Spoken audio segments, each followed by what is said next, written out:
And good morning, everybody. It's time for Beyond the Game. Beyond the Game brought to you by Batesville Chrysler Dodge Jeep, Gilliland Howe Funeral Home, Acre Automotive Group, Decatur County Recycling, Walters Tire, Hamilton and Tebby Law Office, and Buy Right Auto. Tom and Ryan here in studio, and on the phone from Parts Unknown, we have Jason Simpson. Can you turn that up a little bit, Ryan? Good. Yeah, thanks. So I'm so excited because I am live via satellite this week. Yes. And I am sitting on our patio at our condo in Fort Walton.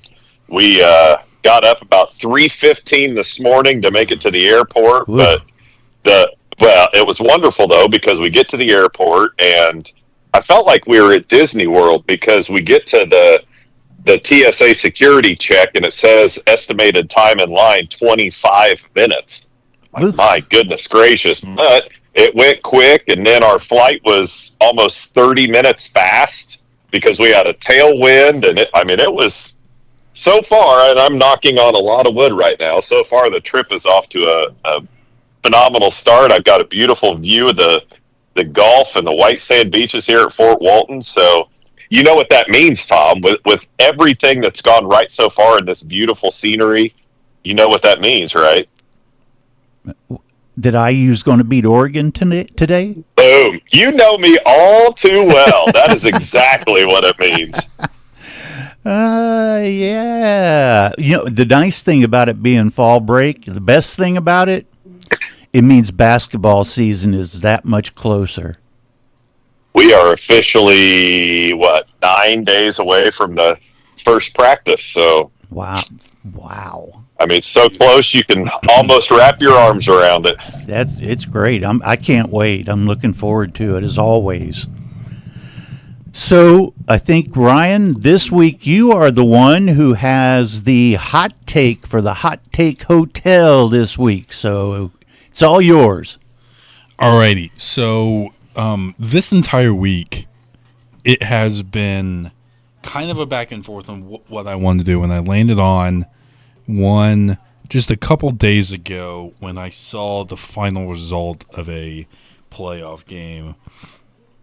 And my hot take this week is that when the Los Angeles Dodgers repeat as World Series champions, it will go down as one of the greatest runs to a World Series win in the history of MLB playoffs. Wow. I say that because now the wild card win against a mediocre to bad Reds team, so. But a Phillies team that outplayed them in every statistical thing you can find outside of winning the game. They would go through either Milwaukee or Chicago, two of the best teams in the NL, and then go through the top two teams in the AL, and Toronto and Seattle, who are having great years. Toronto has one of the best offenses in the league. They go through all of that. I think it would be one of the best runs to a World Series win in MLB playoff history. Well, first of all, I'm all for the Mariners. I'm looking for the Mariners to win it for once, finally. I'm going to say that you do believe that.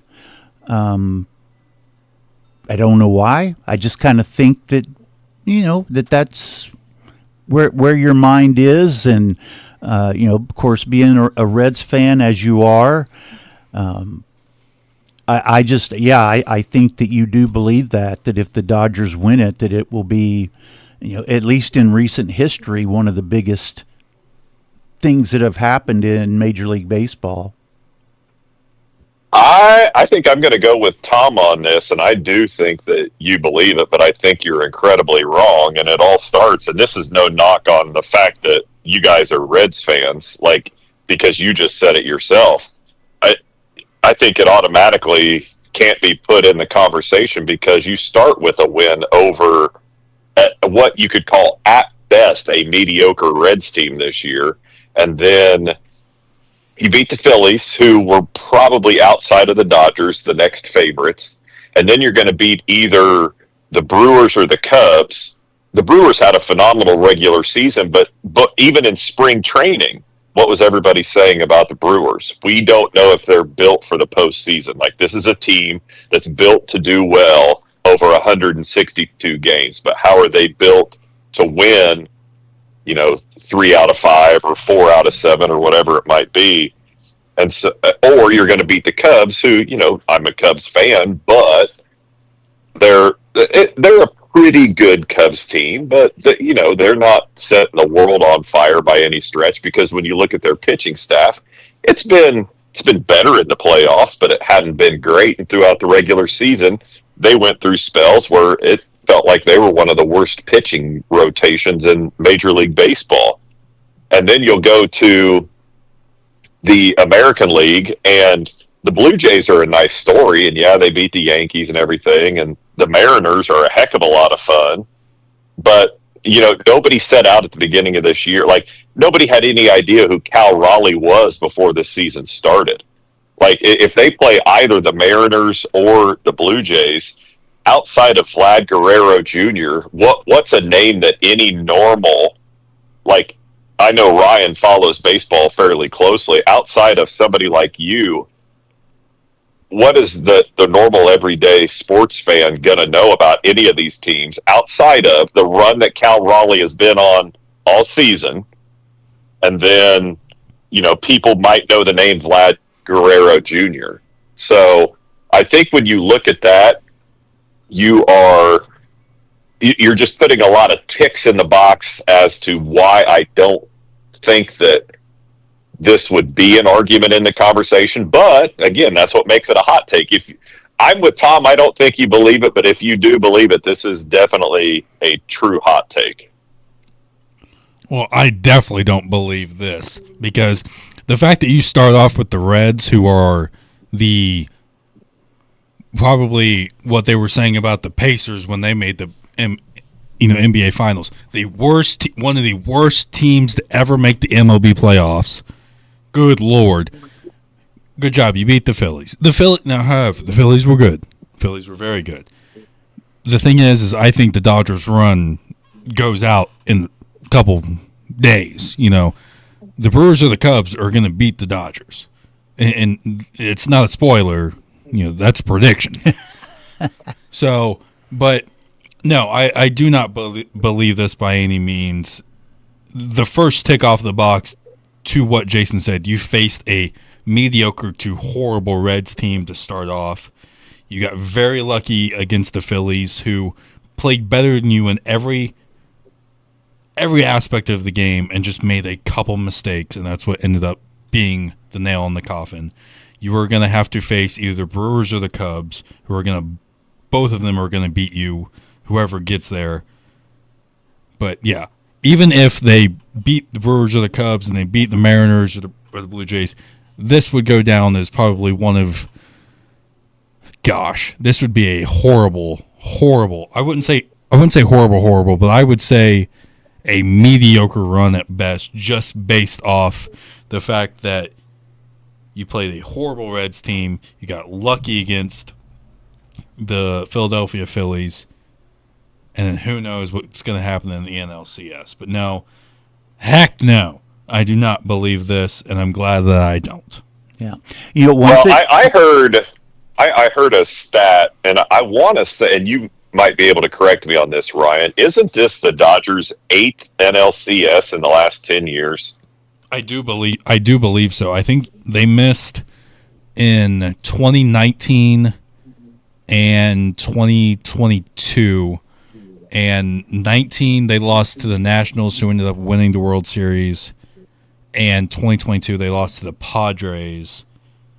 And 2022, they had the second greatest record in MLB history that year. And so even though you can't, I guess anybody could try to make the argument they wouldn't win, that this would be a great run to the World Series. You could have the argument that this has been one of the best decades for sustained success in Major League Baseball. Now, you got to take into account there were some years, like you just mentioned, that when they lost to the Padres coming in with one of the best records in the history of baseball and they don't win the World Series. But to go on a run like this, it's incredibly impressive. And now with the chance to go back-to-back and things, they're starting to very quickly enter that evil empire status, I believe. And Major League Baseball always needs that. They need to have that evil empire team out there that everybody strives to beat. I was going to make a comment about the Reds, but I'm not, because I'm going to save it for the next time that I have a hot take. I've got a hot take, so I'm going to save it for the next time I'm up with that. You know, I can't, the Reds, I was glad to see them in the playoffs, Like, they made it during COVID, but, half the league did in 2020. The last time they made it, I'm pretty sure, was when they faced the Pirates in a wild card game and Johnny Cueto was on the mound. But the last time they won a playoff series was 1995. And the time before that was when they swept the Athletics and won the 1990 World Series. We're talking 30 years since they've 30 done years. that. 30 years. Since they even won one singular playoff series. The last playoff win they had was 2012, 2011, 2012. So I was glad to see them in there. I couldn't watch most of the game, but I was glad to see them in there. But at the same time, it was like, I knew what was going to happen. It's the Dodgers. Yeah. They'd be lucky to get a game. And don't get me wrong, in the second half, or the later half of the first game, they had a chance to get it close. They had bases loaded, Ty Stevenson, up and strikes out, and then they get a ground out, and there goes the game. Probably I forgot what I was going to say. Sorry. Go ahead, guys. Well, I think the first thing that we've got to talk about this week, and it doesn't happen very often on our show, but we're all going to have to admit we were wrong for once. And we were all, I don't even know if wrong is a strong enough word to use. We were terribly wrong in our assessment of what Bill Belichick was going to do as the head coach at North Carolina and Chapel Hill, because we all thought, this is a phenomenal hire. He'll get a GM type position in there that'll help him recruit. He's going to bring in all of his different tactics and things that he used in New England, and man, he's going to be able to build a powerhouse down there. Well, how about this for a fun fact? IU scored more touchdowns in the first half against Illinois, who, don't forget, at the time was a top 10 team, correct? Correct. Yes. IU scored more points in the first half against Illinois than North Carolina has scored in their three losses to Power 4 schools. Yeah. Total. Three games, they've only scored 4 total touchdowns. IU scored 5 touchdowns in the first half against Illinois. Yeah, they are ridiculously bad.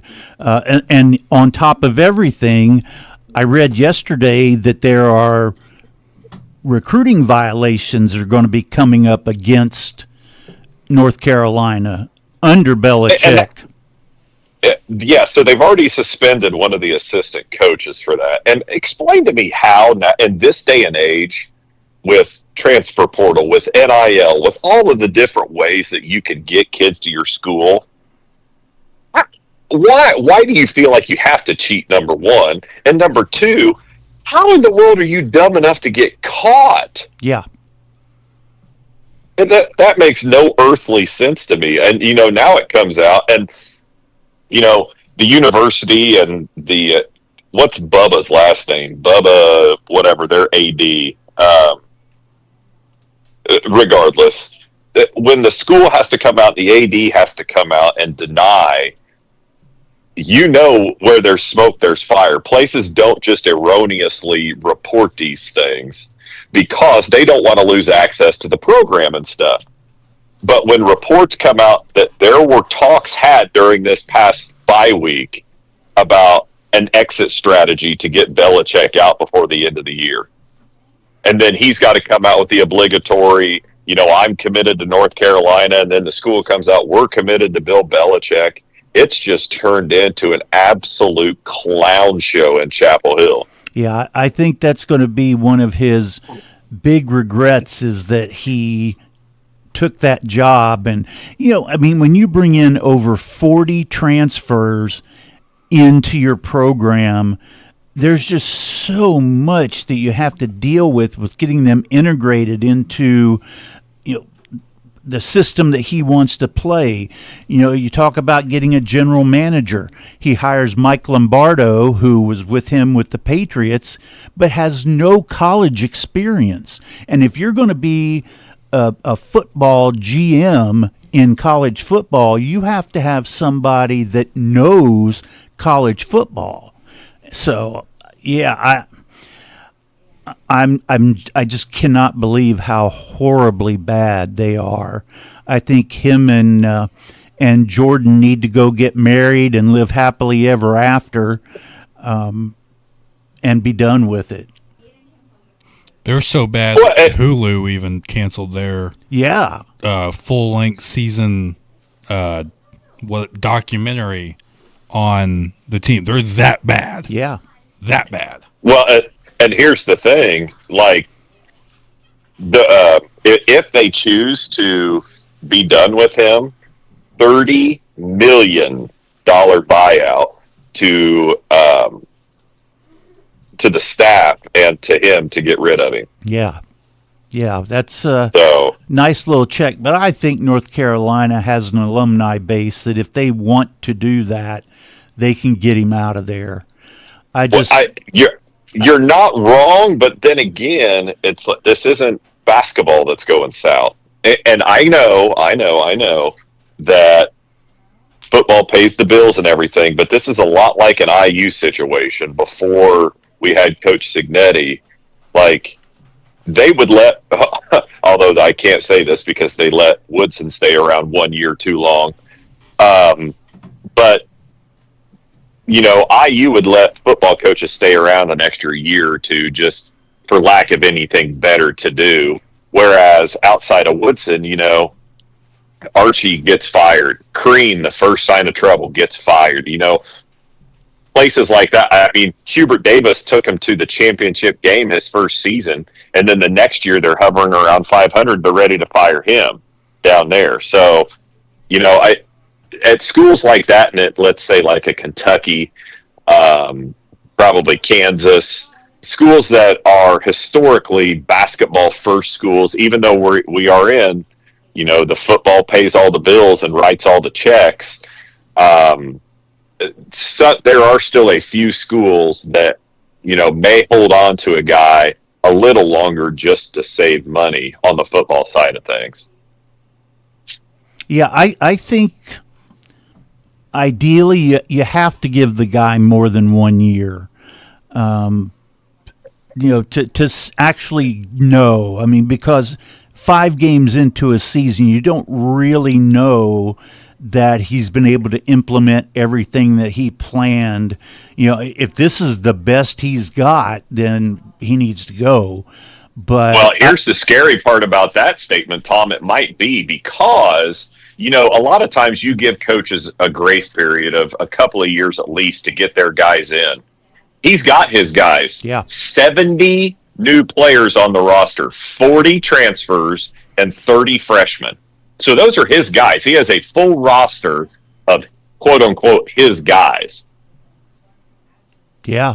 It's I didn't see it coming, and I think he looked at this that he was going to walk in there, he was going to have a great season, and then some NFL team was going to say, "Oh, we need him back to the NFL." And there are not going to be any NFL teams knocking on his door at the end of the college football season. I could see one. Only because they really need a new coach because their coach is horrible. That's the Tennessee Titans. You want to see bad clock management and everything like that? You go down to Nissan Stadium. You watch a Titans game. They would take Bill Belichick in a heartbeat. Truthfully. Yeah, I think you're right. And you know, unless things turn around and turn around in a big way, maybe not even like in wins and losses. They need to be more productive in things, but just perception that's out there. I think he's a lot closer to being totally out of football than he is to getting a job anywhere else. Oh, I agree with you on that. I definitely believe that. Yeah, he should have. Like you said, Tom, he's going to end up regretting this decision, and people already look at his football career as kind of, in a weird way, how good his career was with Tom Brady and how bad it was without him, but how tarnished his career went in the last couple of years at New England and how he went out. And now that this has happened, let's say he goes 3-9, 4-8, 5-7, misses a bowl game, and he gets fired. They're going to look at his career, and it's going to be toast. Even though he's got however many Super Bowl rings, all this, all that, they're going to look at his career the last 5 years. Yeah, you were dog water. Yeah, with the NFL, even though they had issues in New England his last couple years, people still thought, this is a guy who's won 6 Super Bowls here. He's got 8 Super Bowl rings total. He's the greatest coach in the history of the NFL in a lot of people's minds. Now he goes to college and falls flat on his face. That's what people are going to remember. That's going to be their first thought about him, not the fact that he won 6 Super Bowls as a head coach and 2 as a defensive coordinator for the Giants. And it's a shame to see somebody's legacy turn into that. And, you look at the number of coaches that go from college to the NFL. Not even Nick Saban could win in the NFL. Mm-hmm. And, I think it's kind of the same thing when you have somebody go from the NFL to college. There's a lot, and especially now with NIL, transfer portal, everything else, there are a lot of things that you have to learn in order to have an effective program. And I don't think he had enough time to be able to grasp all of that. I think, he might have made some different decisions on players that he had transfer in. But, yeah, I just – that's a legacy that is slowly fading away. Mm-hmm. What's the last year the Patriots won the Super Bowl? 2018. 2018, so 7 years ago. So the students in Chapel Hill right now would have been somewhere between 11 to 14 years old. I don't know how many 11-year-olds are going to remember Bill Belichick as a Super Bowl winning coach. Right. They're going to know him as the later years, or the post Brady years, and then what he's done at Chapel Hill. Maybe a senior at North Carolina is going to remember back. I remember, when they got beat by the Giants, but then, Tom Brady winning 2 out of 3, whatever it was, but there's students there now that only know him as the guy who couldn't win with the Patriots and now obviously can't win at Chapel Hill. Yeah, and every day, every game that's played at the pro level, at the college level, it gets back to people debating whether the reason that Belichick won so many Super Bowls in New England was because of him or was it Tom Brady.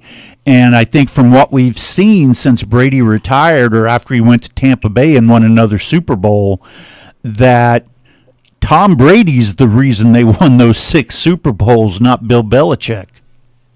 Oh, I 100% agree. You know, that was my hot take a couple weeks ago, that Belichick is incredibly overrated and a vast majority of the credit needs to go to Tom Brady. And I firmly believe it, and I still do. And and it's crazy to think that a game where you have 22 players out on the field at a time, offense and defense, 11 each, that one individual player can make that big a difference, not only in a season, but in an entire era. That one player makes that big of a difference is just amazing to me. Well, and it's wild because it's happening right now in Kansas City. Mm-hmm. Yeah. I mean, the reason that they've won, 2 out of the last 3 or 3 out of the last 4 Super Bowls is because of Patrick Mahomes. Yep. He's had some pieces around, just like, Tom Brady had a few pieces around him. He had Randy Moss for a couple of years. He had Gronk. He had guys like that. Mahomes has had Travis Kelce the whole time. And then Tyreek Hill was a lot better when he was with the Chiefs than when he went to Miami. But, who else can you name that was a huge rising star in the NFL who went anywhere else and did anything without Patrick Mahomes? Yeah, I can't think of any. Gosh.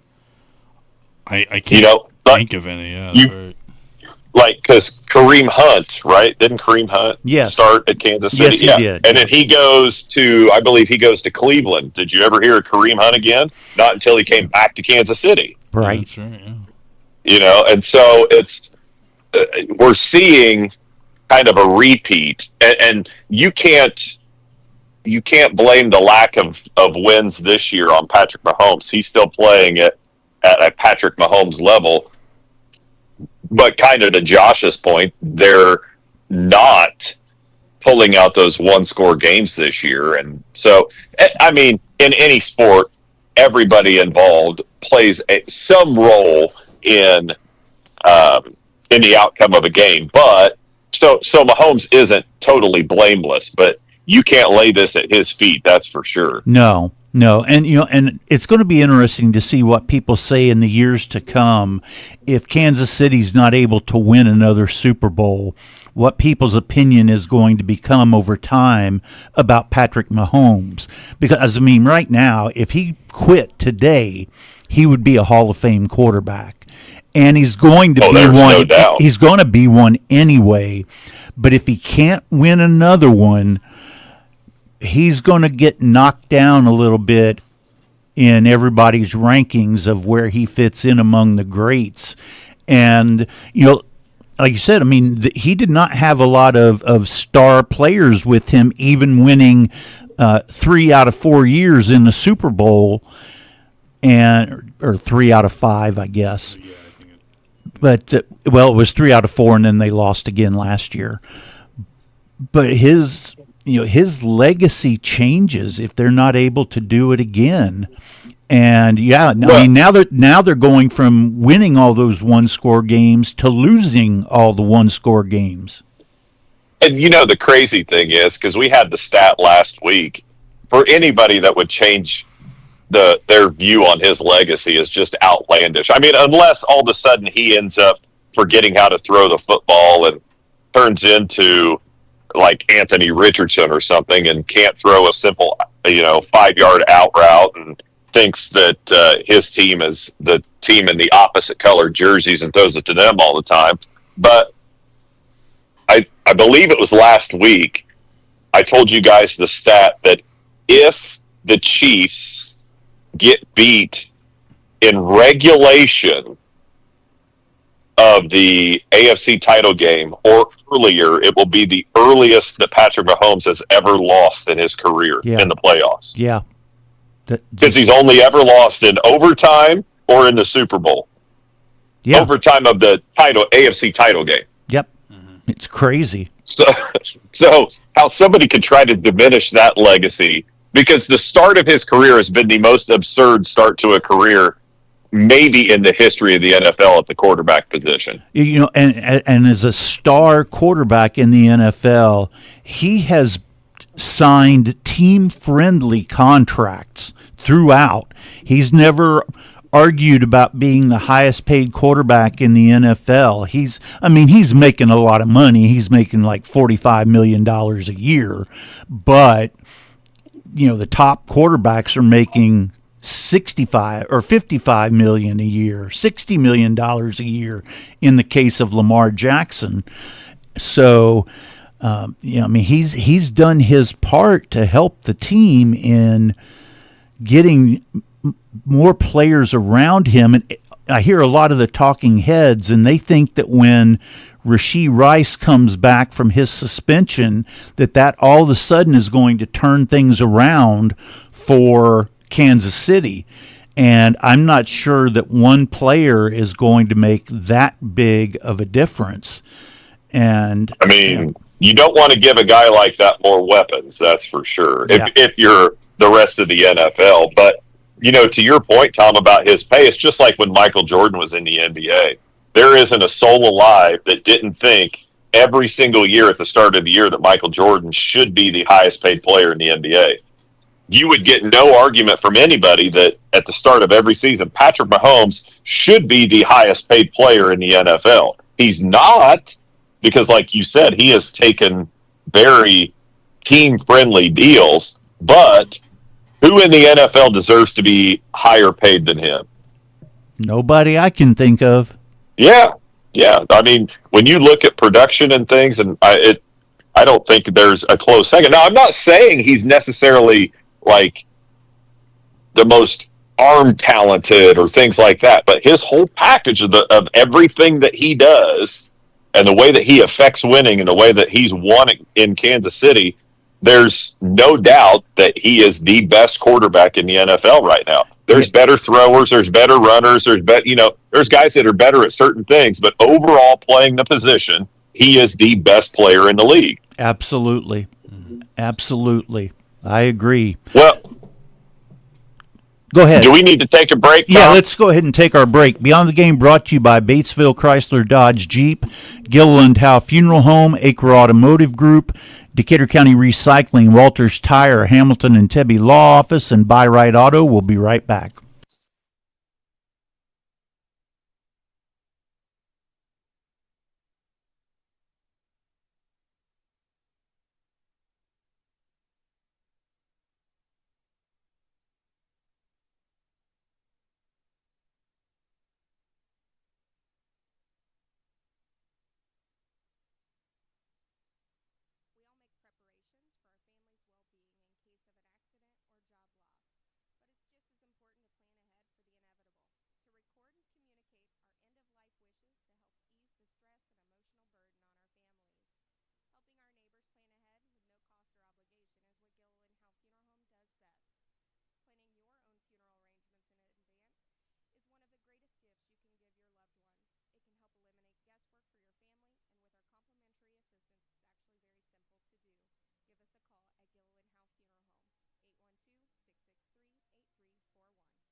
And we're back. Beyond the Game brought to you by Batesville Chrysler Dodge Jeep, Gilliland Howe Funeral Home, Acre Automotive Group, Decatur County Recycling, Walters Tire, Hamilton and Tebby Law Office, and By-Right Auto.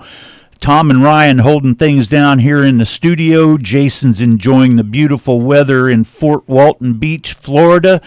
Jason, Ryan had a question he asked me before we even came on air with the show, and Okay. I'm going to let him ask so he can get your opinion on it. All right. All right. So with this week and, the big time games for college football, probably I'd say the second biggest Big Ten game is Ohio State at Illinois. Let's say by some weird chance, Illinois at home beats Ohio State by 10 or more. And Indiana goes to Oregon and beats Oregon by 10 or more. Would Okay. Indiana, not by maybe rankings wise, because they wouldn't do that, but by just the eye test, would Indiana be a top 3 team in the country? If you look at ESPN's FPI right now, I want to say that IU is either third or fourth. Yeah. Yep. Of course, there's 7 in the rankings. If IU wins at Oregon, so the number 17 beats the number 3 team, Yes. then Illinois, the number 17 team, beats the number 1 team in Ohio State. You now own a, what was it, 53-point victory over the team that just beat number 1. Yeah. You just won on the road at Oregon. Mm-hmm. What should IU be ranked after that? They should be ranked number 1 without question. And that's not coming strictly because I'm an IU fan. They should be number 1. And let's dissect why. So right now, they sit at number 7. Alabama is number 8. And if they win, and this isn't going to be an easy win for them, but if they would win at Missouri, that's still 8 over 14. IU will have victories over the then number 9 team and the number 3 team. And then we jump to Ole Miss, who's number 4. They're hosting Washington State today, the mighty 3-2 Washington State Cougars out of the now defunct Pac-12. And then you go to Oklahoma, who's 1 spot ahead of IU. Oklahoma is 6th. And this would be like, we need this not for Tom's psyche, because this means that Ohio State has gotten beat, but we need this to happen just to see how deep the collusion is in college football and how much reputation matters. Because Oklahoma, the number 6 team, plays Texas. Now, in name, Texas, hey, preseason number 1. They're 3-2 and unranked, but they're 1 spot ahead of them. And then Texas A&M, 2 spots ahead of them, hosts the mighty 2-3 Florida Gators. But yet again, reputation, it's Florida. And it looks like that is it for the teams ranked above them. So, who's number 2 then? Miami. Oh, Miami. Miami's got a bye week. So the way that they do rankings, IU won't be number 1. I think they'll be number 3 if all of those dominoes fall like that, because I think Miami goes to 1. They'll push Ole Miss to 2, and IU will be 3. But with where they sit right now in the ESPN FPI, and you just kind of connect the dots with the wins that they would have, and take my IU homerdom out of it. I don't know if you two agree with me, but they have to be the number 1 team in the nation, don't they? Well, in the computer rankings, they will be. They would be, no doubt about it. In the human polls, probably not. But I will say, first of all, Ohio State is not going to lose to Illinois. But if Indiana beats Oregon, IU is at a minimum a top 5 team, if not a top 4, top 3 team. They've got to be a top 5 team if they can knock off a team that I've seen play a couple times this year that looks like they could be the best team in the country in Oregon. So, if IU can pull that off, it's going to be it. Yeah, it would just be they should just do away with the polls if they wouldn't reward IU for a victory like that. And again, it makes no earthly sense to me how people are still allowed to have their AP votes when there were people who, because to even be in the like say your air quotes number 26, that means people still voted for you in the top 25, does it not? Or do they do like the top 30? No, they do the top 25. But yeah, it means somebody voted for them. So Texas and Penn State, like Texas, I think it was Texas. Yeah, Texas was still ranked 26th in the last poll, and Penn State would have been like 30. Right. How are you still voting for those two teams? Yeah. Yep. It makes no sense at all. But there again, it's one of those deals that you have these people who admittedly don't watch the games. They vote based on reputation. And then what it does is it makes it difficult for teams like IU to get into the postseason conversations. Although I will say last year, I thought that the playoff committee did a phenomenal job. Other than the fact, I still think IU should have maybe hosted a game and not been. What were they? I don't even. Were they 11 or 12 last year? They were 10. They were 10. Okay, but still, like, that doesn't make any sense to me. But that's okay. But sticking on the IU topic. So what if I told you, since 1936, these are the highest winning percentages by FBS head coaches? 882 is number one. You know who that is? Ryan Day. Ryan Day. 870. You know who that is? Kirby Smart. Dan Lanning. Oh, I didn't think about him. 864. 864. You won't get this one. Frank Leahy. Then there's two people at 854. You know who that is? Urban Meyer and Kurt Signetti. So top since 5. 1936, Kurt Signetti is a top 5 winningest coach in college football history. Now you're talking 18 games, though. Are you talking D1? No, this is minimum everything. 40 FBS, so Football Bowl Series. Mm-hmm. Yes. So we're just talking coaching football here. Kurt Signetti is in the top 5 winning percentage. And simply because he is the coach at IU, he doesn't get the respect that he should get. And the program, it's still fighting for it, and I think it's getting better-ish. I have to throw ish in there because it's not fully to the level that it should be. And I get it. I understand this part. They need to continue to do it. I get that part. But isn't sports a right now business? Shouldn't it be? What are you doing right now? Yeah. In a given season, you have to look back, okay, what have you done in the past 2, 3, 4 weeks? Because that goes into rankings and things like that. But I don't care what you did last year. I don't care what you did the last 30 years. I don't care what you did the last 100 years. Because if that was the case, like schools like Nebraska should start out ranked in the top 10 every season.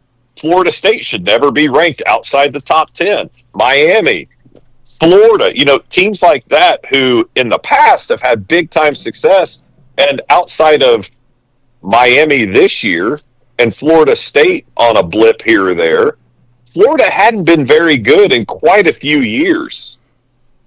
When's the last time Nebraska was even relevant, let alone good? Tom Osborne was still the coach.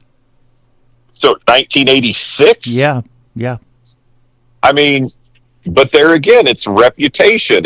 And trust me, I get it. We say it all the time on this show. IU is still the losingest program in the history of college football. And they've got to own that for another few games until Northwestern overtakes them. I totally understand that. But let's talk about right now, the world we're living in. Outside of Oregon and Ohio State and Miami, I'm going to give those three. Can you name a team that is playing better football than IU? No. And their wins are looking even better because you look at what Old Dominion has done since the IU game. It makes that win look a heck of a lot better than what it did and what people thought when that game happened. It's a much bigger win now and should be in the eyes of those people that vote. Well, it's not just that one. I need to see if I can find the stat. It's the Kennesaw State game. Since IU absolutely drubbed them at home, Kennesaw State is a missed field goal away from losing to Wake Forest, or from beating Wake Forest, which is an ACC team. And then I don't think they've lost other than IU and Wake Forest, and they beat somebody up pretty good who has a win over, it's one of those you got to kind of connect the dots, but that win is looking even better. And so, here it is. Just found it. Let me see here. Kennesaw State, this was last week. Kennesaw State beat 4-1 Louisiana Tech. Now, I get it, not a great football history there, but they're 4-1, and Kennesaw State beat them 35-7. And then in their opener this year, they lost to Wake Forest 10-9. So it's not. Let's see, Kennesaw State, Wake Forest. Oh, okay. So here it is. Kennesaw State beat Louisiana Tech 35-7. LSU beat Louisiana Tech 23-7. And let's not forget, it's LSU, it's the SEC. Well, guess what? Kennesaw State beat a common opponent by more than they did. So, yeah. Anyway. Yeah. Oh, and it says here, IU's opponents are 18-9, and the only one that's killing that is Indiana State. Right. So, yeah. I don't know. Yep. Yeah, I digress. It's just going to be really interesting to see what happens. It's going to be. I'm glad the games line up the way they do on TV this afternoon because I'll be able to watch all of the Ohio State game, and then that leads right into the CBS game at 3:30 with IU and Oregon. I mean, to me, this is. I think every time a game like this comes up, we say this, or at least I say it. If IU wins this game today, it is the biggest win in the history of the program ever. Without a doubt. There is, in the moment, and we said it, and I think we were right, that they had to, the biggest game to that point was the Illinois game. And even after today, that will be the biggest home game IU has ever had. Yes. This will be the biggest game, period. The biggest win if they can win this game because A, it's against number 3, and B, it's on the road. So I don't think you can oversell how huge of a victory this would be. And the Hoosiers need a win like this because that's going to take that respect factor up multiple times from where people see them now to where they should be when and if they beat a team like Oregon. I think this can be a program difference making historical win if that's the way around 7:00 tonight that we see that wrap up. Well, and to me, what has to happen in this game, for IU to be successful, is they have to be able to run the ball. Yes. As crazy as it is, and as much as we talk about how good Fernando Mendoza is and how good their wide receivers are, if they get one-dimensional against Oregon, it's going to be a long, long game for the Hoosiers. Yep, you're right. If all they do, because then that means Oregon can just pin their ears back and know, hey, we're going to blitz. And that, I'm not saying it because like IU's offensive line is bad or anything, but if they can just tee off and know that there's pass plays coming, IU must be able to run the ball. But if they're able to do that, and outside of they didn't do it consistently, they had pockets in the Iowa game that they did. Outside of some bad pockets in the Iowa game, that's as good as Mendoza has been.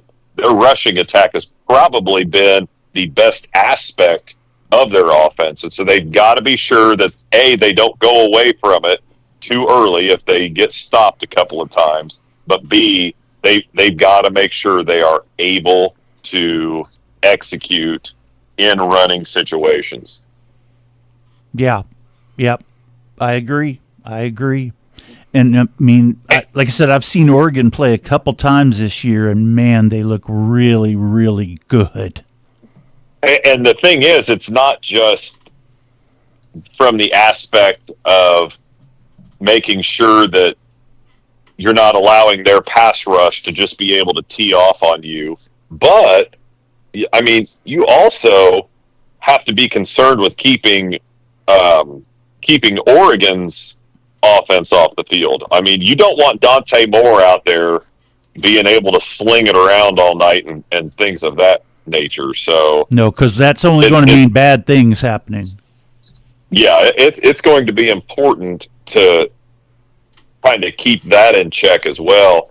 And I just heard this yesterday. I don't remember which talking head show I was watching, but it's going to be interesting to see how Dan Lanning attacks IU's defense through the air, because IU leads college football in their use of zone coverage on defense. It's like 92% of the time IU is playing zone. And so, Oregon's ability to find those soft spots in the zone, or inability, as an IU fan, their inability to find those spots is going to be a very telling sign also as to how this game's going to go. Yeah. I feel like today Ohio State is going to beat Illinois comfortably, although I will be as tense as could be until they're up 2 or 3 scores. Then I'll relax a little bit. But it's not going to be 63-10, I don't think.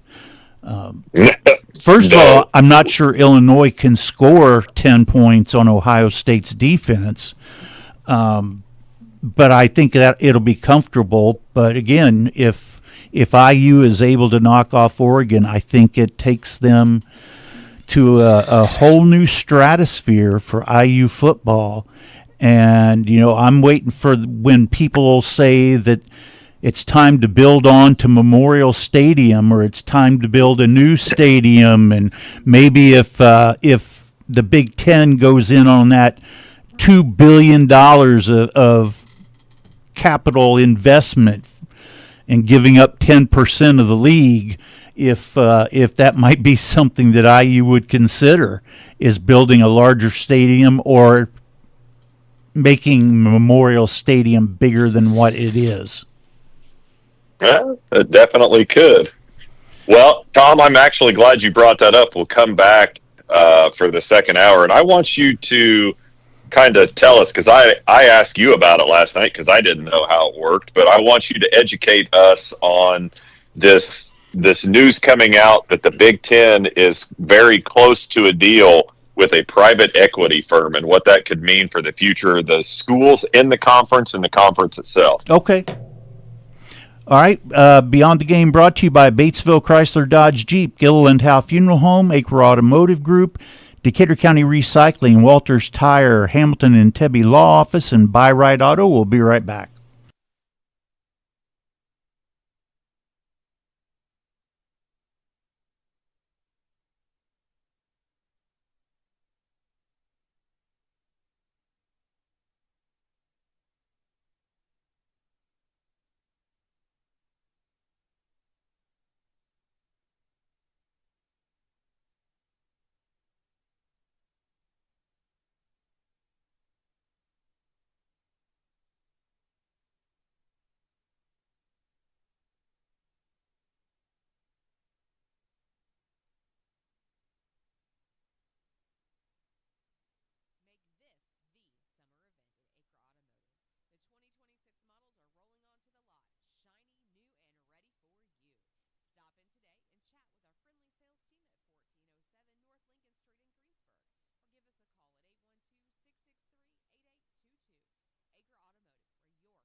All right, we're back. Beyond the Game brought to you by Batesville Chrysler Dodge Jeep, Gilliland Howe Funeral Home, Acre Automotive Group, Decatur County Recycling, Walters Tire, Hamilton and Tebby Law Office, and Buy Right Auto. Ryan and Tom holding down the fort in the studio.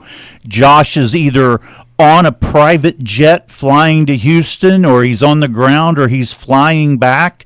And Jason is calling us from beautiful Fort Walton Beach, Florida. And so, yes, sir. Jason, you had a question for me. Yeah, so I texted you last night because I honestly, I kept seeing it on the ticker on ESPN, and I didn't really know what it meant. But so they say they're close to a deal. The Big Ten is close to a deal with a capital investment cash infusement that is going to the conference, which will then be doled out to the schools. So I didn't know what it meant, and I said that you're the resident super sleuth of the group. So what did you find out about what exactly that is, and how is this going to benefit each individual school, but then what could also be some pitfalls from this, Well, if there are any? I don't know if there are any.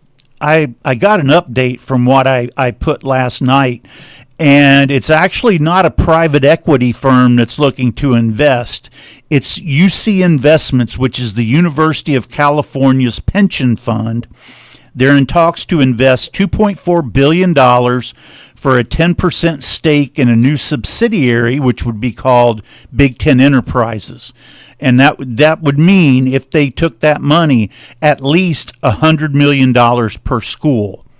Now, as a result of that, Big Ten Enterprises would hold league-wide media rights and sponsorships. And again, it's not a private equity firm.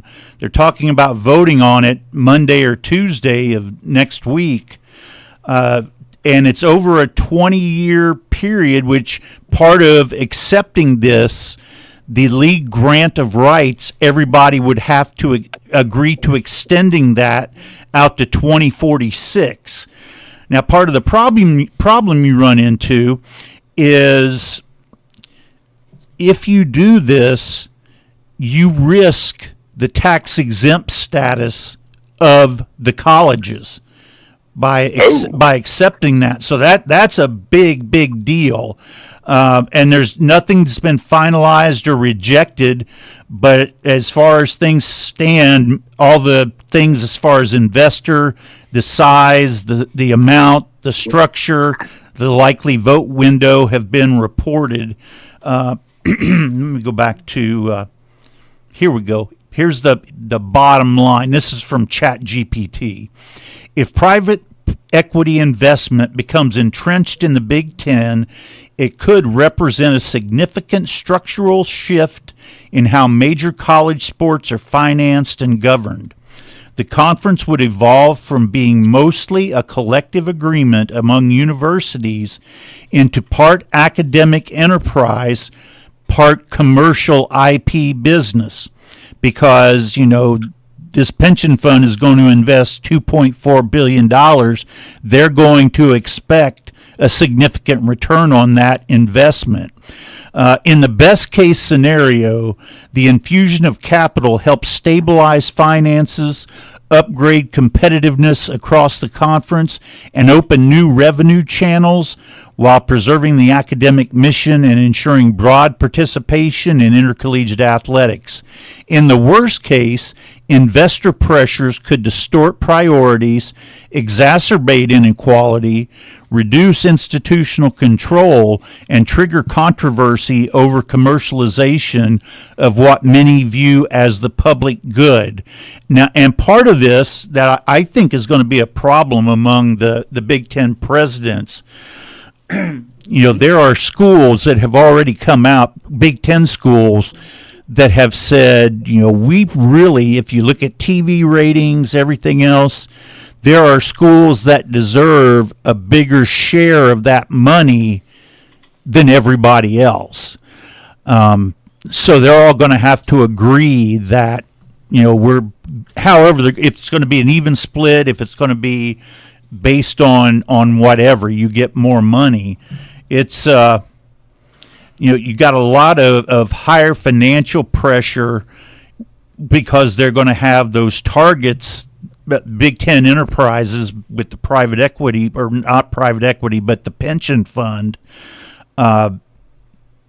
There's going to be less tolerance for underperforming students or programs. Sorry about that. Schools, programs. So they're going to expect everybody's capabilities, abilities to increase because of that infused money in there, that there's no problem with the schools being able to pay whatever percentage that they can into, like this year it's the $20.5 million, and schools have been scrambling to think of ways to make up that money. Well, here's something that's going to help a lot with that. I think, if it happens, you're going to see new rules that are going to kind of limit how much private capital can be involved and restrict what kind of deals can be done. And if this turns out to be successful, every other conference is going to jump right into this. One thing that I think this does is most TV contracts for conferences expire right around 2030. And you're going to have, I think the Big Ten is the one that expires first. You're going to have this pension fund who is going to want a certain amount in those contracts for their payback, for lack of a better term, their profit that they make off of it.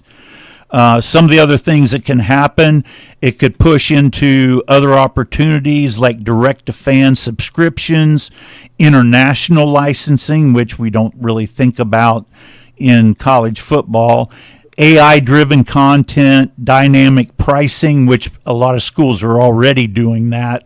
You know, a game for Ohio State, Michigan is much, much higher than what you're going to get for Ohio State, UCLA.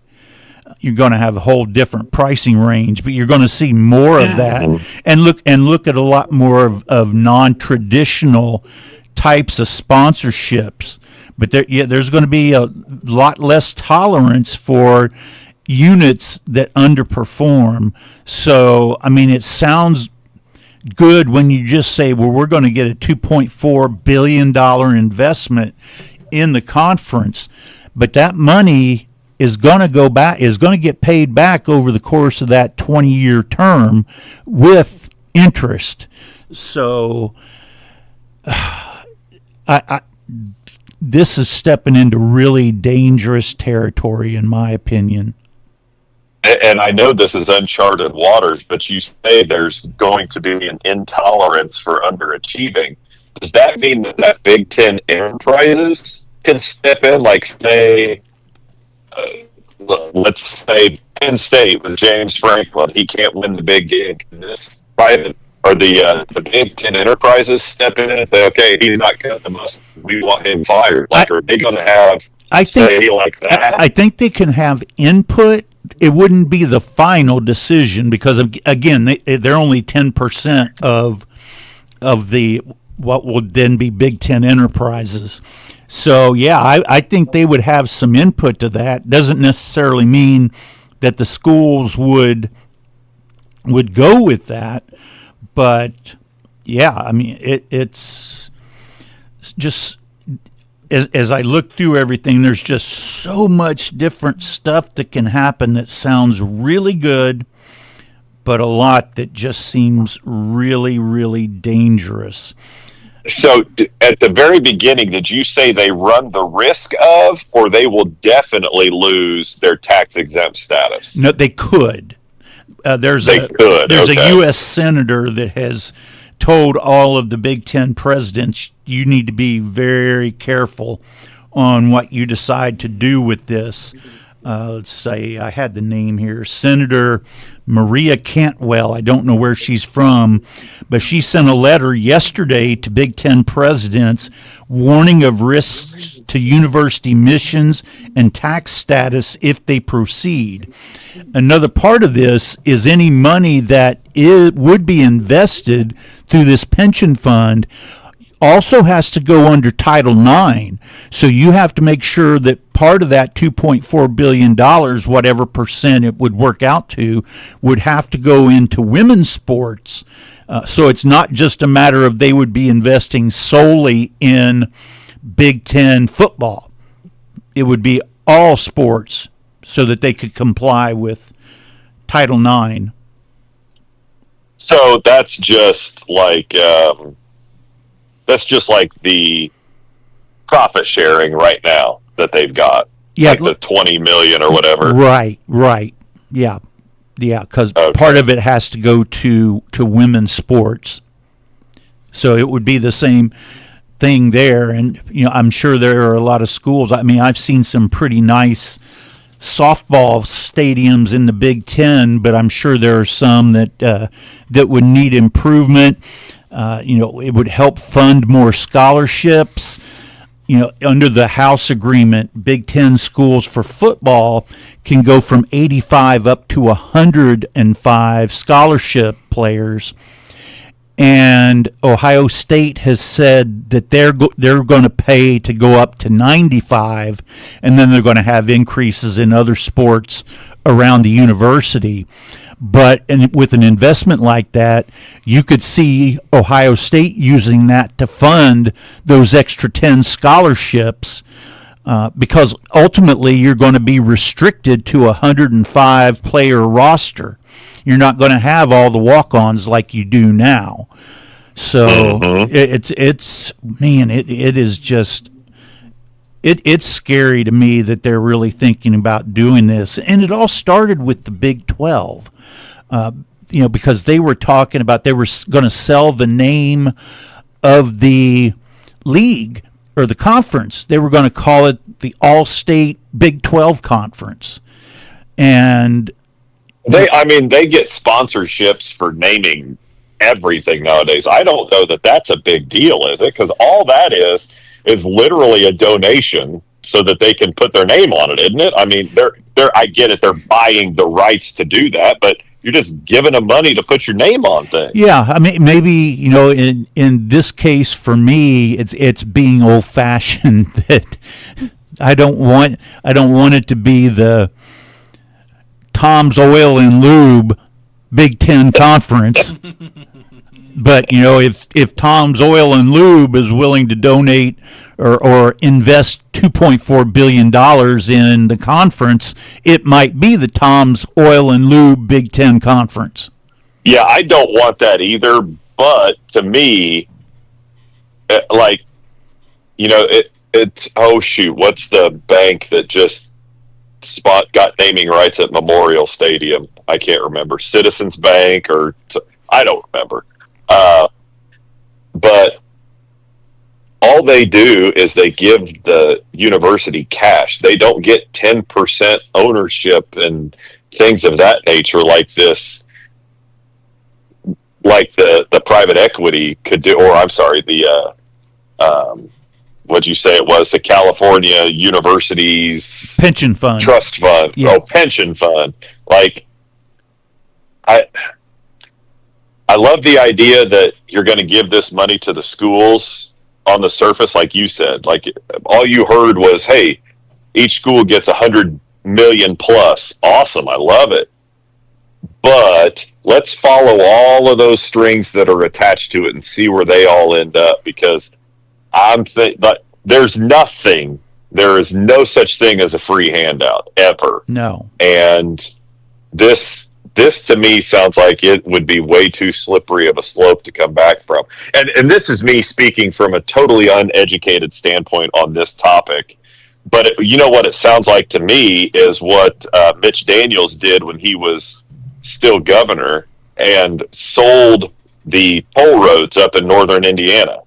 He got that immediate cash infusion, but now he doesn't, like, the state of Indiana is not making money from the tolls that are collected because the toll rights were sold to somebody else.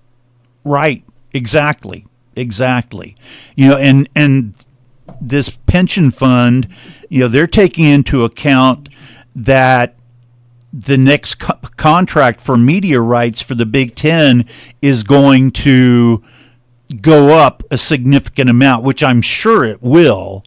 I would just think it would have to go up more than what they're making. But what's weird about it, they talk about $100 million per school. $100 million would just get the UCLA athletic department to even. They are losing that much money that they are $100 million short from their athletic department. So, and how can you be $100 million short and have the facilities that they have, which are below subpar? Yeah. It's so what are they spending their money on? Obviously, they're not getting a lot of money, but the money that they get, what are they spending it on? Because they're not upgrading facilities or anything. Well, I think part of it is, they're trying to do like, and my frame of reference is going to be Ohio State. Ohio State has 36 varsity sports, and UCLA is trying to do that at the same level, and they're not bringing in the money that they need to. Coming to the Big Ten was huge for UCLA because of how much more money they were getting from media rights. But even with that, they are still deep in the red. That is wild to me. But you look at it, like I flipped the game on when they were playing Penn State, and it was at best. And, Penn State was preseason top 5 team in the nation. It's Penn State, like the history and stuff of Penn State. And I would say it was at best a third full, the stadium. At best, it was a third. Yeah. So people in California have a lot of other stuff they want to be doing. It's sunny and 75 year round. Yeah. I mean, my goodness gracious. Yeah, I mean, the Dodgers fans are famous for leaving in the 7th inning so they can get out of there. Yeah. I had a question on a different topic. Was suggested to me by somebody yesterday, and tomorrow night is the sectional draw for high school football. And just looking at the teams that are in Greensburg's sectional, you got Batesville, Franklin County, Greensburg, Lawrenceburg, Purdue Polytechnic Downtown, Rushville, and South Dearborn. Obviously, Lawrenceburg is a huge favorite. For me, if I'm Greensburg, I would ideally want to get either Purdue Polytechnic Downtown or Rushville, because to get better, you need more reps, and you can get more reps if you get an extra game. So, for Greensburg to get a game against teams that they're going to be not only competitive with, but have a really good chance to win, to play another week, I think ultimately would be great for the program if it worked out that way. I think there's 2 teams in what you said that I would want to face to get to. There's a way where a 1-win Greensburg team finds a way into the sectional championship game. Oh, absolutely. They face Purdue Poly to start off. They get 2 wins. Batesville. Yep. I'd say they get Batesville at home. Now, granted, you can't. I remember very well 2019. Batesville came into Greensburg when we were going to beat them to win their sectional championship game, and they beat us on our home court in basketball. I remember that very well. But you get a Greensburg team who has already beaten Batesville, who has that confidence. They remain calm, and they stay true to themselves like Coach Sliger likes. They can easily win that game. And guess what? You might not win a sectional championship game over Lawrenceburg or anybody else, but the fact that you can go in from 2 of the worst years you could have as a player, as a coach, anything, and turn it around to even 3 wins, but you make a sectional championship game in your first year, I would have high hopes for the rest of the time to come. Yeah, I think that would be huge. I mean, because you've had probably the 2 worst years in the history of Greensburg high school football. If they were able to do that and get to a sectional championship game, I think that just multiplies numerous times how much higher the program goes coming up as Coach Sliger rebuilds the program. Jason, what do you think about that? Yes, I agree with you that it's very important to get more reps and things like that. But there is also something to be said about getting quality reps. Now, from a psyche standpoint, yeah, it would be great to draw Purdue Poly and get another win, so it cosmetically looks better. But don't forget that Purdue Poly is the team that we beat last year, and we know what shape the program was in last year. So are you going to, you're going to be getting reps, but are you getting quality reps? you Good might point. get better in practice than you would playing against a team like that. But, Purdue Poly is one of those schools I haven't looked. Shoot, they might be undefeated this year. It's almost like Purdue Poly is 5-2 this year. Wow. well, that's what I'm saying, because schools like that can totally flip a roster in a year because, they got different kids each year that can come in there for different various reasons and things. And so, granted, that might be 5-2 against St. Mary's Sisters of the Poor, the Blind, and the Deaf. You never know. But there is something to be said about getting quality reps as well. So, let's wait and see. Oh, I mean, we can't wait because the draw is getting ready to happen. But let's wait and see how Rushville goes this week. On paper, that looks like a game we should be able to compete in and have a chance to win. We've already beaten Batesville. So, yeah, there is a world in which we are living that it is a possibility that Greensburg can get to the sectional championship game, which would be just absolutely phenomenal. I would be here for all of it. But for the growth into the future and things, yes, you want to get reps, but you want them to be quality reps. And depending what Purdue Poly shows up, I don't know if you're going to get it from them. Well, and I've heard it from you before. I heard it Wednesday evening on Overtime with Nick Messer on here, Tree Country 1330 WTRE, and on YouTube, that Coach Stern said that, when talking about favorable draws, all that kind of stuff, obviously North Decatur is the favorite in that sectional. Milan would be, probably the second favorite. And Coach Stern said, that it really doesn't matter when you play a team, because ultimately to win a sectional, you're going to have to beat that team. So whether it's the first round, whether it's the championship game, you have to be ready to beat that team. Yeah, that's exactly right. But I do know, granted, our sectional isn't stretched out over 3 weeks. In basketball, you've got it within a 4 to 5 day period now. But this goes back through. You can check the history books on this. A vast majority of upsets in basketball, at least, a vast majority of upsets in sectional happen on the first night. And so, if you go in and you're the favorite, but you're playing the second best team, on paper, that's still considered an upset because you're the favorite. There is a higher probability of that taking place on the first night than in any other round. And that goes back through the ages. That's been what has happened.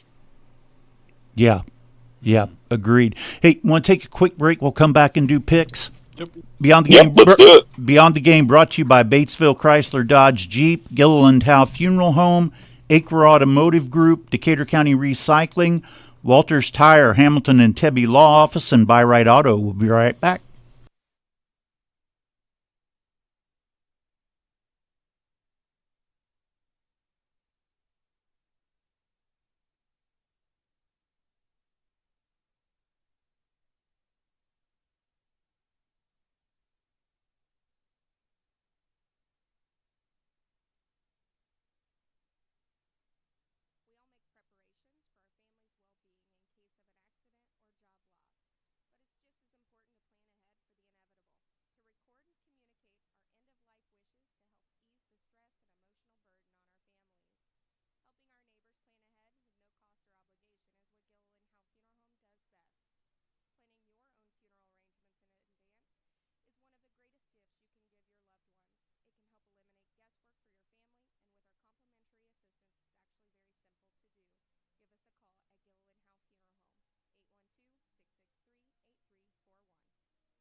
And we're back for our final segment of the week on Beyond the Game. Beyond the Game brought to you by Batesville, Chrysler, Dodge, Jeep, Gilliland Howe Funeral Home, Acre Automotive Group, Decatur County Recycling, Walters Tire, Hamilton and Tebby Law Office, and Buy Right Auto.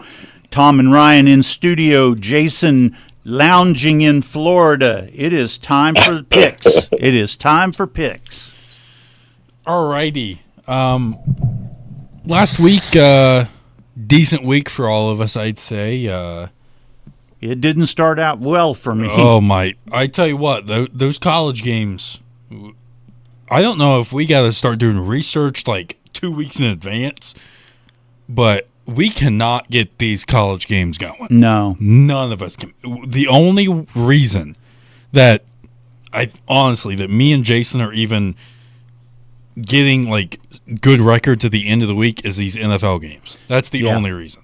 But by the way, about 2 weeks ago, Jason was 9 games out of first, and now he is 3 games out of first. I was 10 games below the Mendoza line, Tom. 10 games under 500. Wow. You've been picking it up big time. Don't call it a comeback. All right, so last week, Tom finished with a record of 29-31. Josh and Jason both had a 28-32 record, and myself, I had a 31-29 record. I promise there's no shenanigans going on. All these are kept right here on this notepad.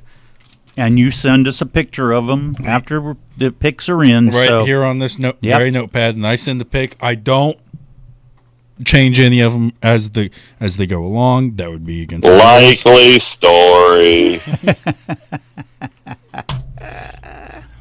All right. Our first game of the week. We talked about this a little bit earlier. Number 1 Ohio State is traveling to number 17 Illinois, and they are favored by 14.5 points. All right. As the Ohio State fan, I'll take this one first. Ohio State is going to beat Illinois.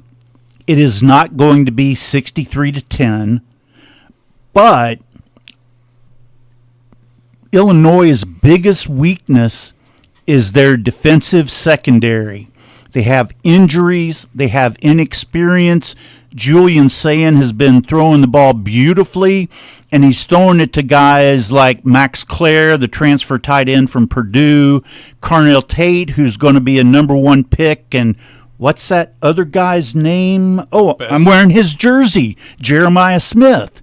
He's throwing to those guys. So if you've got a weak secondary and you've got those kind of players to throw it to, I think Ohio State can put some major points on the board. And I think the defense will do the job. So ultimately, even with 14.5 being the spread, I'm going with the Buckeyes. And Josh took Illinois, right? Yes, Josh took Illinois. Jason? Man, I was just looking at the line. It started at 16.5, and had it stayed there, I would definitely take Illinois. My goodness. Ohio State is that team that they're the exact opposite of Penn State. Like Penn State, it's so easy. You know exactly what they're going to do. You want to write off Ohio State. You want to say they've got this weakness, that weakness, any given week or any given season. And all they do is just go out, prove you wrong most weeks. But I still think it's big noon kickoff. There'll be a ton of energy in the stadium. I think Ohio State is definitely going to win, but they might come out a little bit slow and sleepy because that just tends to be Ohio State football. They sleepwalk through the first quarter and a half of games. I think Illinois can do enough to cover the spread. Now, the spread's 14.5. It might be 14, but hey, you're still covering. So I think I'm going to take Illinois. All right. I I'm going to take Illinois only because it's such a huge spread. Now, I know Ohio State is the number one team in the country for a reason. They're only giving up 5.5? No, it's 5 after last week. 5 points a game. That's all they're giving up. But and they are facing the best quarterback that they've had to play against in Yes. Sam Altmaier. now, Altmaier, against Indiana, he was dog water, and he couldn't get anything going.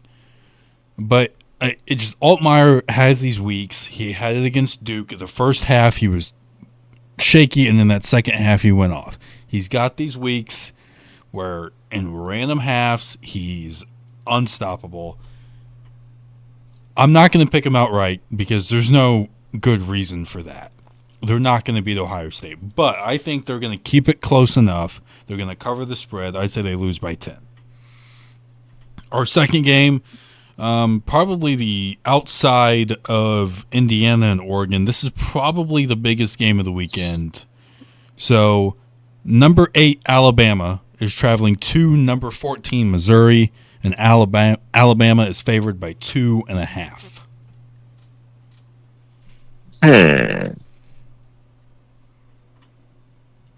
Here's the crazy thing. Outside of IU from the start of last year to now, I don't know that there's been a much more consistent outfit. Of course, Ohio State and Oregon, but the team that doesn't ever get talked about that just consistently seems to win is Missouri.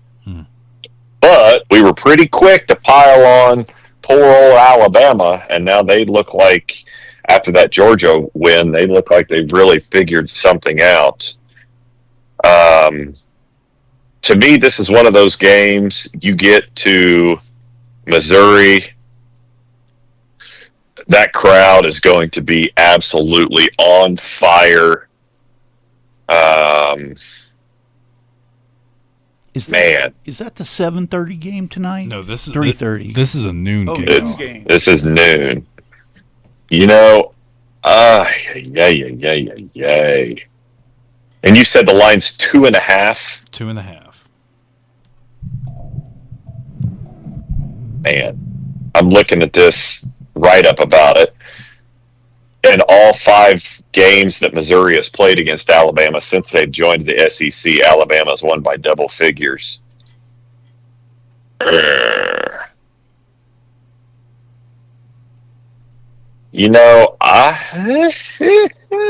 going to really talk me into doing this, aren't you? Give me Missouri outright. Woo! You stole my thunder, Jason, because I'm going to say the same thing, Missouri outright. Because wasn't it just last week that Alabama beat Georgia? 2 weeks ago. 2 weeks 2 ago. weeks ago. They beat Vandy. Okay, well, yeah, and they're going to have a letdown, and I think this is the week that they have the letdown. And who did Josh take? Josh took Bama. For all intents and purposes, I want to take Missouri because I believe in Missouri.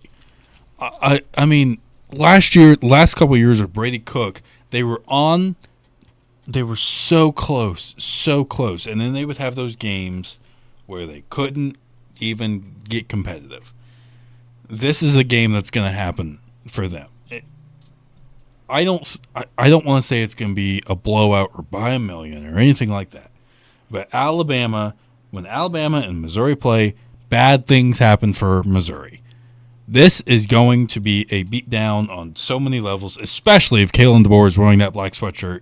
Because if he is, it's evil empire all over again. It's not going to be good for Missouri. So I'm going to take Alabama.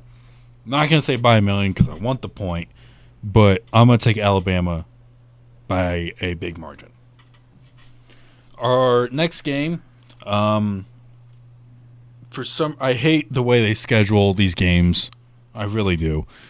Number 6, Oklahoma, is not traveling to, because this is a neutral site game, but Oklahoma versus Texas, and for some ungodly in Dallas, right? Yes, yeah. In Dallas at the Cotton Bowl, for some ungodly reason, unranked 3-2 Texas is favored by 1.5 points. You know, Oklahoma. on this one, we don't know if John Mateer is going to be playing. He's reportedly going to try and come back 20 days after having surgery for a broken bone in his throwing hand. I have absolutely no reason to do this, but Arch Manning is going to have a big game today, and Texas is going to win outright. I mean, I think this should follow the Ole Miss track that we've had, though. If Mateer doesn't play, then I'm taking Texas. I'll give you the mulligan on this one. I'll put a asterisk right there. If Mateer plays, he's going to get hurt because Texas. Now, granted, Florida diced him up last week. Texas has a good enough defensive line to get to him at one point. He's going to hit his hand on the helmet. He's going to fall on it. He's going to brace for impact on it. He's going to get hurt. And that's not good, especially if Oklahoma wants to look towards the end of the season and they want to have one SEC loss and have one loss the rest of the year. They're going to have – I would sit them out for this game. You want to talk about a letdown game? This is going to be your letdown game of the week for Oklahoma. For some reason, Texas is going to win this game. They're going to get back in the rankings. They're going to be like 15 or 16. So I'm going to take Texas. And even if Mateer is playing, I'm still going to pick Texas just because I think Mateer, if he plays, he's going to get hurt, and it's not going to be good. And then Josh took Oklahoma, which, not surprising. I want to pick Oklahoma, but smart money's on Oklahoma. Smart money is on Oklahoma, especially since they're not favored in this game. Right. But it seems like this is the trap game. This was Texas last week. Our next game, speaking of Florida is traveling to Texas A&M, and Texas A&M is favored by 7.5 points. I have a feeling that Florida's not going to be able to have lightning strike 2 weeks in a row. So I am going to pick Texas A&M minus 7.5 in the first quarter. So I'm taking A&M. Josh took Texas A&M too. I think I'm not saying they're as good, but I think that Texas A&M is like Miami. I think they're sneaky good, and people just start talking about them. And like Tom said, Florida's not going to be able to have lightning strike twice, so I think I'm going to take A&M as well. Well, Florida's going to win this game because we're all taking A&M here. I'm with you, Jason. I think Texas A&M is a phenomenal team. They're just not talked about. I mean, they're ranked fifth in the country, and they're not talked about that much. I mean, they have a on-the-road win in South Bend. Now, granted, Notre Dame's defense is not good, but they have a ranked win in South Bend. So, I mean, in Florida, here's the thing. You want to know what just happened last week? Billy Napier got himself another year, or at least till the end of the season, with that win, which sucks for Florida. Our next game, number 18, BYU, is traveling to Arizona, and BYU is favored by 1.5 points. I know nothing about either one of these teams, so I'm going to go with BYU. Who'd Josh take? BYU. Yeah. Go ahead, Ryan. I'm going to take BYU. BYU was undefeated this year. Now, Arizona, I think, is 4-1, but BYU is undefeated, and BYU is a sneaky good team to make the Big 12 championship game against Texas Tech this year. I think BYU is either going to have one loss or is going to go undefeated into that game. BYU just has a sneaky good offense that replicates last year's offense that can put 34 or 40 on you, but at some weeks can also have 17. So I mean, they're undefeated. I think they keep it going, so I'm going to take BYU. This is the game I was looking for. I remember a couple weeks back when all the talk was Arizona and Iowa State and how Arizona was going to go into Ames, Iowa and shock the Cyclones. And they went and got beat 39-14. So in saying that I'm going to take BYU because, Arizona's 4-1. I get all that, but BYU. All righty. Our next game, number 15, Michigan, is traveling to Southern California, and USC is favored by 2.5. I hate this game. I absolutely hate it, and I hate the words that are going to come out of my mouth. Do you want me to put an X with the N? Yeah, no, it's not necessary. This is USC's second year in the Big Ten. The thing that got them last year is they didn't have the physicality to compete with most Big Ten schools. They've improved, but I still don't think they have the physicality to beat a team like Michigan. So I'm unfortunately taking the Wolverines. Josh took USC, by the way. Oh. Everybody is ignoring Michigan this year, and they're not being talked about. And, Bryce Underwood comes in as a heralded recruit, and he has just steadily progressed as the year's gone on. He's gotten a little bit better each week, and the offense is, I'm not going to say it's wide open, still closely resembles Iowa, but it is opening up a bit more. I have less faith in Lincoln Riley than I do James Franklin, and that's saying something. So I'm going to take Michigan traveling across the country and getting a win in the Coliseum against USC. I'm also going to take Michigan. And if you look at Michigan's schedule, there is a good chance the game, is not only a undefeated Ohio State team, it is a one-loss Michigan team. This could be somehow, some way, winner. Now, I don't know tiebreakers and all. Winner gets into the Big Ten championship game. Oh, yeah, definitely. This, somehow, some way, Michigan is going to go untalked through the first, that'll be week 13 or 14, I think. They're going to be untalked, and then the game's going to hit. And it's going to come down to the final 10 minutes like it usually does. The game is going to be decided again, some way, somehow. Michigan, outside of the Oklahoma loss, which now looks great, is going to be 11-1, 12-1, or 11-2 with losses to Oklahoma and potentially Ohio State, and could sneak into the college football playoff.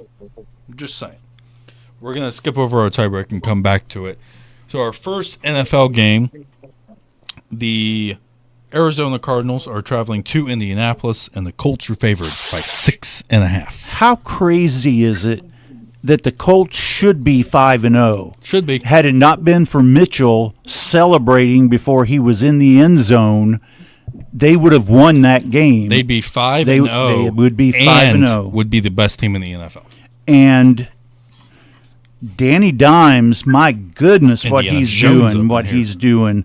And I'm going to go with the Colts, even though they're given 6.5, for one reason: Kyler Murray. I don't think he can. He can't figure out how to throw the ball to Marvin Harrison Jr. So I just don't have any confidence that Kyler Murray can lead a team to a win. And I think the Colts are just too good for the Cardinals. So I got the Colts. This is going to be the 5th week. No, this is their 6th game, isn't it? Yes. Yeah. I wasn't going to pick them one time this year. This will be the 6th week that I am picking your Indianapolis Colts. and I feel confident in it. You'll never guess who Josh took. Cardinals. The Cardinals. Josh took the Indianapolis Colts. Oh, Whoa. we're That doomed. tells you what a dumpster fire Arizona's Yeah. turning into, though. Yep. See, I'm also going to take the Colts, not just because I believe the Colts are the better team and they're going to win, and I don't think it'll be close. Kyler Murray, it's kind of like a John Mateer situation. You don't know if he's going to play yet, and the backup quarterback is a person that the Colts know all too well, and Jacoby Brissett. I like our chances there. It's crazy to me that I remember saying to you guys, what if the Colts somehow went 12-5, 13-4, and won the division and was a top 3 seed in the AFC? I'm going to be honest with you guys, especially if they win this week and win next week, they will be going to Arrowhead after their bye week 9-1. Woo. I'm going to be honest with you. That's bold. But I mean, if their schedule is so, I mean, they have the Chargers next week, which it's the Chargers now. We don't know about the Chargers. They're 3-2 now. They have the Titans at home. They're on the road in Pittsburgh. They always play decent in Pittsburgh. They have the Falcons in Berlin, and then their bye week. So Cardinals, Chargers, Titans, Steelers, Falcons before their bye week. They could be 9-1 heading into Arrowhead. Who knows? Our next game, this is the tied for the biggest spread of the year, I think. The Cincinnati Joe Flacco Bengals are traveling to Green Bay, and Green Bay is favored by 2 touchdowns and a half. You know, the thing that's very interesting about this, just last week, I remember Jason asking if the Bengals were going to go out and trade for Kirk Cousins.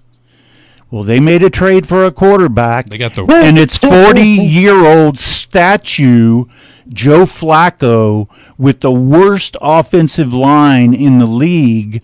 Guy can't move. Your only hope is that he can get the ball out quick, throw it as far as he can, and hope that T. Higgins or Jamar Chase will run under it. Came out yesterday that Jamar Chase has an illness, so he's questionable for tomorrow. It's 14.5. I'm a Bengals fan. I have absolutely no confidence at all. I'm going with the Packers giving 14.5 points. It very rarely do those lines hold up in the NFL. College happens all the time. 14.5 is a monster spread in the NFL. But it's Joe Flacco, a questionable Jamar Chase, one of the worst offensive lines in pro football, and the Packers just came off of a bye week. Packers. So that means the Bengals are going to win because, we're all taking the Packers here. But I'm telling you what, you went from Jake Browning, who couldn't hit water if he fell off a boat, to 40-year-old Joe Flacco, who doesn't fit in your system, now granted last year he ran 23 miles per hour out of a QB scramble in Jacksonville, but dude, the Bengals are the most unserious professional team in the history of the NFL. I mean, what is going on right now? What is going on? And you know what? You know what's also going to happen? In the next week or two, Trey Hendrickson is going to be traded. The Bengals are going to be. I'm going to be so serious when I say this. The Bengals are going to have a chance at the number 1 seed. Yeah, there's Or no the number reason. 1 draft pick. There's no reason for Joe Burrow to even come back this year. He just needs to sit out the rest of the year because by the time it gets to December, they're going to be out of the playoff race. Just keep him and save him up for next year and hope that he can, because this is 4 out of 6 years that he's had either a beginning of season injury or an end of season injury. I don't see any reason to bring him back. I might end up being surprised, but I don't think so. Yeah, I can't believe that I'm picking the Packers given 14.5, but I just don't see it. That defense for Green Bay is so good. Their offense has struggled a little bit, but I think they're going to pick on the Bengals secondary all day. Now, here's the thing. The 40-year-old Joe Flacco did just beat the Packers a couple weeks ago when he was on the Browns. And the Packers gave up 40 points 2 weeks ago in Dallas. 40. I don't know what's going on in Green Bay. I don't know if Jordan Love is, the third coming of, the greats in Green Bay. I don't know what he's going to turn into. But this Bengals defense is horrible. I mean, it's like Dallas bad. But, I mean, the Packers, all Jordan Love has to do is get 3 touchdowns. That's all he's got to do, because Joe Flacco is going to get 1, and then they got to get a field goal. This game can end 24-7. That's all it's going to be. Our last NFL game, the Chicago Bears are traveling to Washington. This is where their season turned last year for both teams. And the Commanders are favored by 4.5 points. Well, you don't normally do this with the Bears. You don't normally question their defense. I actually have confidence in Caleb Williams. I think he continues to improve each and every week. I think that offense is starting to find their stride. But I think their defense is not going to be able to cut the mustard. So I'm going to take Washington. Yeah, I look at that game, and you kind of talked me out of what my first instinct was. I may end up regretting this, but I forgot all about Jaden Daniels and what he can do. So, I think he's going to drive the Bears defense crazy. So I'm going to go with Washington. Now, Josh obviously took the Bears, and I can see why. Caleb Williams is getting better each and every week, and that's what you want out of a second-year player who was the first overall draft pick, just to get progressively better as the season goes on. You don't have to have 300 yards. You don't even have to have 250. Just get better. Don't make those same dumb plays that you were making last year when you thought you were still at USC. Don't take those unnecessary sacks. Don't make those unnecessary throws. If it's an RPO, read it well. If it's a play action, get it to your man quickly. But here's the thing. You have who I think should have been the first overall pick last year, and Jaden Daniels on the other side. Last year's game was decided by I think, in-air throw of 65 yards. The Commanders are getting back on track. They are going to run Philadelphia for its money for that division. I'm going to take Washington here, not just because I believe they are the better team, but I believe that their defense is going to run Caleb Williams all over the field. It's going to be a defensive battle for the first 3 quarters, and then that fourth quarter, Jaden Daniels is going to have a scramble or a touchdown pass that sets them up, and they're going to go up 10. Now, our tiebreaker. Biggest game of the week.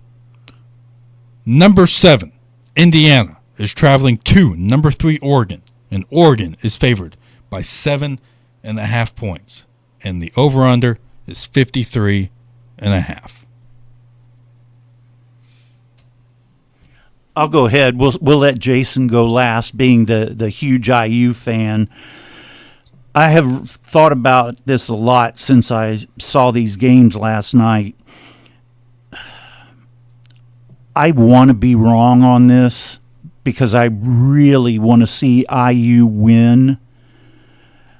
But the games I've seen Oregon, they are just so good. And I don't think IU's going to play poorly, but I don't know at Oregon that they are going to be able to get it done. So this is another one that I hate picking this team, but I'm going to have to go with Oregon. What is your 57. 57? Okay. I'm going to take Indiana. And, last year I made this mistake when they played Ohio State, and I had them winning by 14. I'm not going to do that this year. I do believe Indiana can go into Eugene and get a victory. I do. I think all of us here believe they can. I think, Tom, even though you think Oregon's the best team, I think you believe that Indiana can go into Oregon and get a win. Oh, absolutely. I think this game is going to come down to two factors. Indiana's run offense, and if they can stop Dante Moore on the ground and in the air. If they can do that, and Fernando Mendoza continues his ways, gets 250, maybe even less or even a little bit more, they win this game. All Indiana has to do, run the football and contain Dante Moore. If they can do those two things, they win this game. So I'm going to take Indiana, and I'm going to go with 55, and I think, I'm going to go a last-second field goal, 29-26. I know it's a weird score, but I'm going to go 29-26. I'm going to go Indiana and 55. And Josh took Indiana, and he's got 49. So, Jason, the floor is yours. I'm so very tempted to take the Josh approach and pick Oregon, because if Oregon wins, I'm happy because I won. But if IU wins, I'm not unhappy that I lost because IU won. So what's the line again? 7.5? 7.5, yes.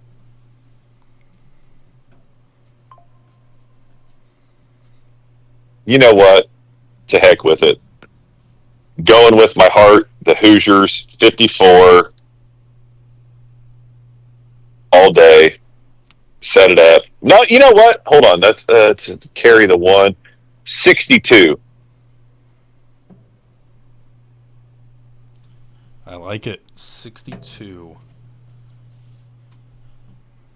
I mean, this game, and I even did it on the paper, and you guys, I'll send the picture, and now it's a little hard to read because I was in a hurry. I put down what I think would be the rankings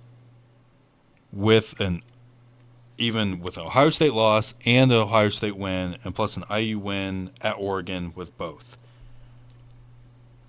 So this game, not only is it the biggest game in Indiana football history. Now, we said that last year at Ohio State. We said that earlier 2 weeks ago with Illinois.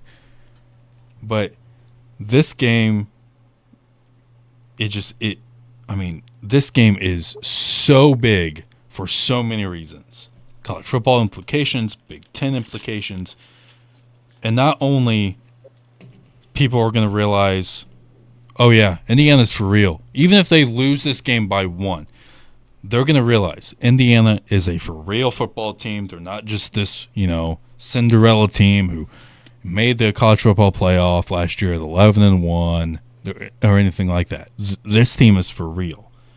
So I think it goes without saying, this game, the biggest game of the week, and so far the biggest game of the college football season. But that does our picks for this week. I'll tell you what. Jason has left the conference call. I tell you what. I hope this week we can all be above 500. That would be great. That's the only thing I'm looking forward to right now. Yep. All right. Well, Beyond the Game brought to you by Batesville Chrysler Dodge Jeep, Gilliland Howe Funeral Home, Acre Automotive Group, Decatur County Recycling, Walters Tire, Hamilton and Tebby Law Office, and Buy Right Auto. For Ryan and Jason, this is Tom signing off. Everybody enjoy the rest of your day.